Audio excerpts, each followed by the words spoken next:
నేనండి మీ వదినమ్మను. టోఫుతో కడాయి పన్నీర్‌ని ఇంట్లోనే చాలా టేస్టీగా ఎలా చేసుకోవాలో చూయించబోతున్నాను. టోఫు అంటే సోయా పాలతో చేసిన పన్నీర్ అండి. మనం పాలతో చేసిన పన్నీర్ కన్నా సోయా పన్నీర్‌లో అధిక మొత్తంలో ప్రోటీను, విటమిన్స్, మినరల్స్ ఉంటాయి. కాబట్టి హెల్త్ బెనిఫిట్స్ చాలా ఉంటాయండి. కాబట్టి దీన్ని మనం ఇంట్లోనే ఎలా తయారు చేసుకోవాలంటే సోయా బీన్స్‌ని నైట్ అంతా నీళ్ళల్లో నానబెట్టి మార్నింగ్ మనకు ఉబ్బరించే పాలను ఎలా అయితే తీస్తామో అలానే పాలను తీసి మరిగించి వెనిగర్ వేసి విరక్కొట్టి దాన్ని కాటన్ క్లాత్‌లో వడకట్టి, అలా మనం పన్నీర్‌ని ఇంట్లో తయారు చేసుకోవచ్చు. దానికన్నా మనకి విరివిగా అన్ని మార్కెట్‌లో ఈ సోయా పన్నీర్ దొరుకుతూనే ఉందండి. నేను ఎప్పుడు డీమార్ట్‌కెళ్ళినా హాఫ్ రేట్‌కి ఇదొచ్చేస్తుందండి. కాబట్టి మీరు కూడా దీన్ని మన ఇంట్లో డైలీ వారీ వంటల్లో ఒక భాగాన్ని చేద్దాం. హెల్త్ బెనిఫిట్స్‌ని పెంచుకుందాం. కడాయి పన్నీర్ కోసం 200 గ్రాముల టోఫుకి 200 గ్రాముల క్యాప్సికమ్, 200 గ్రాముల ఆనియన్‌ని చిన్న చిన్న క్యూబ్స్‌గా కట్ చేసుకొని పక్కన ఉంచుకోవాలి. నార్మల్ పాలతో చేసిన పన్నీర్‌తో కూడా సేమ్ ప్రాసెస్ అండి. మార్పేమీ ఉండదు. గ్రేవీ కోసం 2 ఆనియన్స్‌ని, 5, 6 టమాటోస్‌ని శుభ్రంగా కడిగి చిన్న ముక్కలుగా కట్ చేసుకొని పక్కన ఉంచుకుందాం.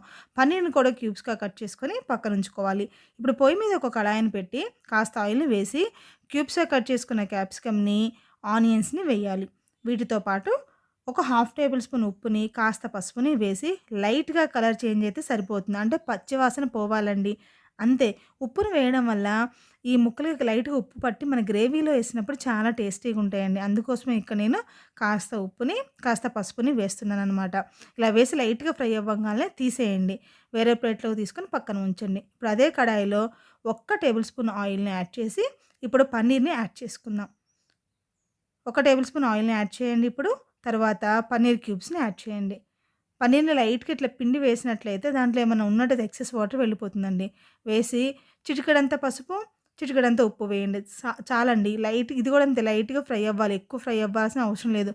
ఎక్కువ ఫ్రై అయిందా దాంట్లో ఉన్న పోషక విలువలు తగ్గిపోతాయండి. కాబట్టి లైట్‌గా కలర్ చేంజ్ అయితే చాలు. తీసి ఒక ప్లేట్‌లో పక్కకుంచుకోండి. ఇప్పుడు అదే ఆయిల్‌లో ఇంకొక టేబుల్ స్పూన్ వరకు ఆయిల్‌ని యాడ్ చేసి 2 ఆనియన్స్ యొక్క స్లైసెస్‌ని, 5, 6 టమాటోస్ యొక్క స్లైసెస్‌ని, ఒక హాఫ్ టేబుల్ స్పూన్ వరకు సాల్ట్, పావు టేబుల్ స్పూన్ వరకు పసుపుని వేసి బాగా మగ్గనివ్వాలి. ఈ సాల్ట్ ఎందుకోసం అంటే టమాటోస్, ఆనియన్స్ త్వరగా మగ్గడం కోసమండి.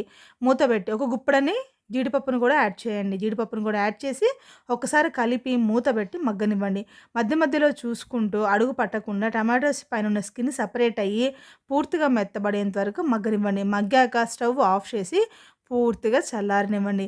పూర్తిగా చల్లారాక మాత్రమే మీగడలాగా మెత్తగా గ్రైండ్ చేసుకోవాలండి. ఒక మిక్సీ జార్‌లోకి తీసుకొని, పూర్తిగా చల్లారాక ఇట్లా మిక్సీ జార్‌లో తీసుకొని మిక్సీ చేసుకొని పక్కనుంచుకోండి. ఇప్పుడు మనం క్రీమ్ కోసం నేను మీగడని తీసుకుంటున్నాను. పాల మీద మీగడైనా పర్వాలేదు, పెరుగు మీద మీగడైనా ఓన్లీ మీగడని మాత్రమే తీసుకొని మిక్సీ చేసుకుంటున్నాను. మీరు రెడీమేడ్ క్రీమ్‌నైనా ఉపయోగించుకోవచ్చండి.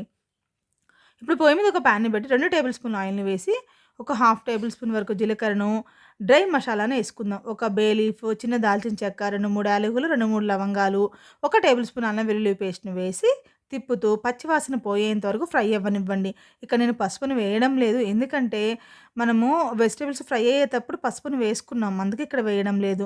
తర్వాత మన టమాటో గ్రేవీ ఉంది కదండీ! మిక్సీ చేసుకున్న ఆ గ్రేవీని వేసి తిప్పుతూ అడుగు పట్టకుండా కలుపుకుంటూ ఉడకనివ్వాలి. ఇప్పుడు 2 టేబుల్ స్పూన్ల కారాన్ని, ఒక టేబుల్ స్పూన్ సాల్ట్‌ని వీటితో పాటు ఒక హాఫ్ టేబుల్ స్పూన్ వరకు వేయించిన జీలకర్ర పొడి, ఒక టేబుల్ స్పూన్ వేయించిన ధనియాల పొడి, ఒక పావు టేబుల్ స్పూన్ గరం మసాలాని వేసుకొని మొత్తాన్ని కలిపి అడుగు పట్టకుండా తిప్పుకుంటూ బాగా మగ్గనివ్వాలండి.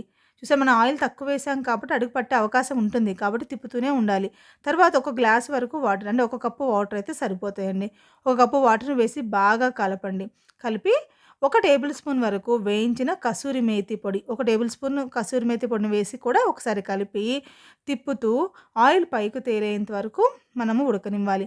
మనకి కావాలి అంటే ఒక టేబుల్ స్పూన్ బెల్లం పొడిని వేసుకోండి. బెల్లం వేయడం వల్ల ఒక టేబుల్ స్పూను ఫ్లేవర్స్ అన్నీ బ్యాలెన్స్ అవుతాయండి. అది పూర్తిగా ఆప్షనల్ వేస్తే బావుంటుంది. వేసి ఒక టమాటోని ఇత్తులు తీసేసి చిన్న చిన్న క్యూబ్స్‌గా కట్ చేసుకొని యాడ్ చేసుకోండి. ఇవి ఈ స్టేజ్‌లో యాడ్ చేసుకున్న టమాటోస్ బావుంటాయి. ఒకవేళ మన గ్రేవీలో ఉప్పు తగ్గినట్లయితే ఉప్పుని యాడ్ చేసి మనం ముందుగా ఫ్రై చేసి పెట్టుకున్న క్యూబ్స్ మొత్తాన్ని యాడ్ చేయండి. ఎందుకంటే క్యూబ్స్ అన్నిట్లో సాల్ట్ ఉంది కాబట్టి మన గ్రేవీలో సాల్ట్ చెక్ చేసుకుంటే సరిపోతుందండి. చివరగా కాస్త కొత్తిమీరని, కాస్త క్రీమ్‌ని మిక్సీ చేసుకున్నాం కదా! ఆ క్రీమ్ మొత్తాన్ని వేసి బాగా కలపండి. కలిపి మూత పెట్టి ఒక 5 నిమిషాలు మగ్గనివ్వండి. స్టవ్‌ని మాత్రం ఖచ్చితంగా సిమ్‌లోనే ఉంచండి. అప్పుడు ఆ ఫ్లేవర్స్ అన్నీ ఆ గ్రేవీకి, ఆ వెజిటబుల్స్‌కి పట్టి ఎంత టేస్టీగా ఉంటుందో. ఎంత టేస్టీగా ఉందో అంతకన్నా ఎక్కువ హెల్త్ బెనిఫిట్స్ కూడా ఉంటాయండి. చపాతీలోకైనా, నాన్స్‌లోకైనా, ఇంకా రైస్‌లో కూడా చాలా బావుంటుందండి. మీరు ఖచ్చితంగా ట్రై చేసి మీ ఇంటిలో పాతికి తినిపిచ్చి మీకెలా కుదిరిందో నాకు కామెంట్ చేయండి.